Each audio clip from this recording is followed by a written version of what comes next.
Hi, my name is Marissa Penrose, and I am going to be going over season 1 through 2 review from Big Love.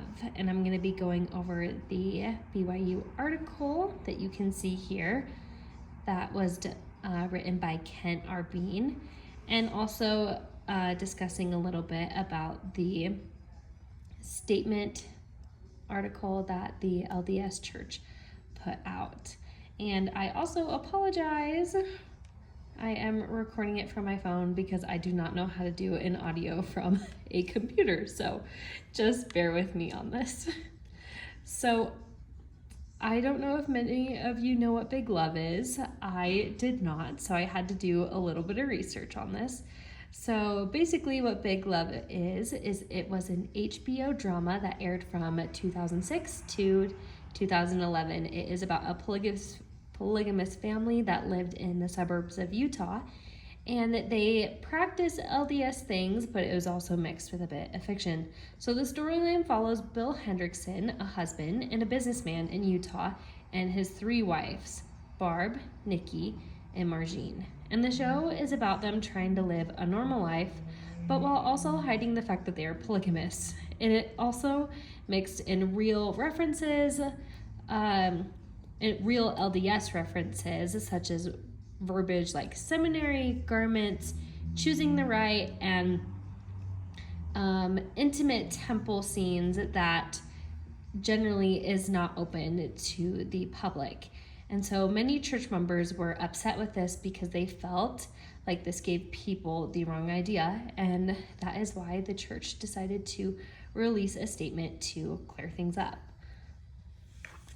So the article that was written by Kent R. Bean, the purpose of his article review, it was not just about whether the show was good or bad. It was more about the cultural impact it had on people and how the series portrayed Mormon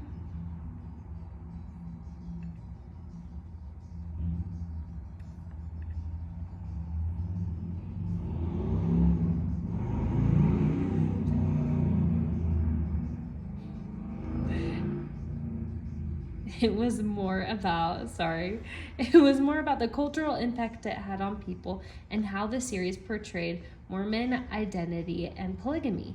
The author's point was that even if church members didn't agree with the show, outsiders like HBO and polygamous groups were still shaping how people see Mormonism.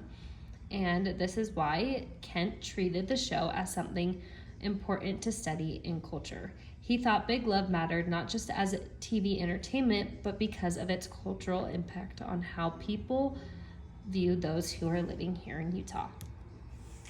So the author's agreement is that Kent Bean talks about how the Hendrickson family is shown as, quote, normal but not normal enough, end quote.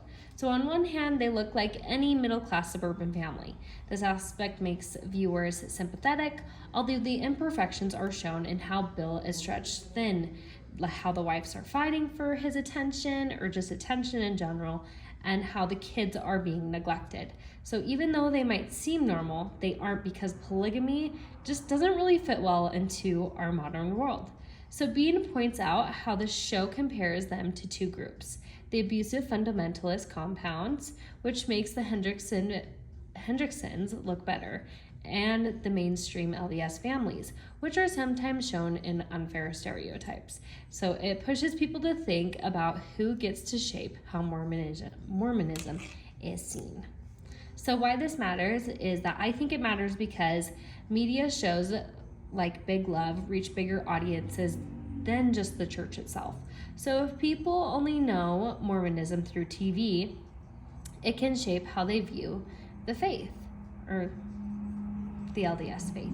And so at the time, the LDS Church released a statement during that time that clarified that the polygamists aren't members and rejecting the label Mormon fundamentalists. This shows just how seriously they took the issue of representation. The review is important because it points out the struggle of how the church wants to control its image and others using it as entertainment. So for this presentation, I wanted to put myself in the author's shoes and explain not just what Big Love is, but why Kent Bean thought it mattered to analyze it. It is important because it shows how faith communities have to wrestle with how outsiders represent them, especially through the mainstream media.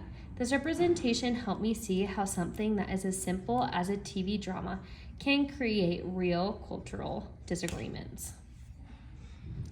And these are my references, which is just the church's response and also Bean's article. Thank you for listening.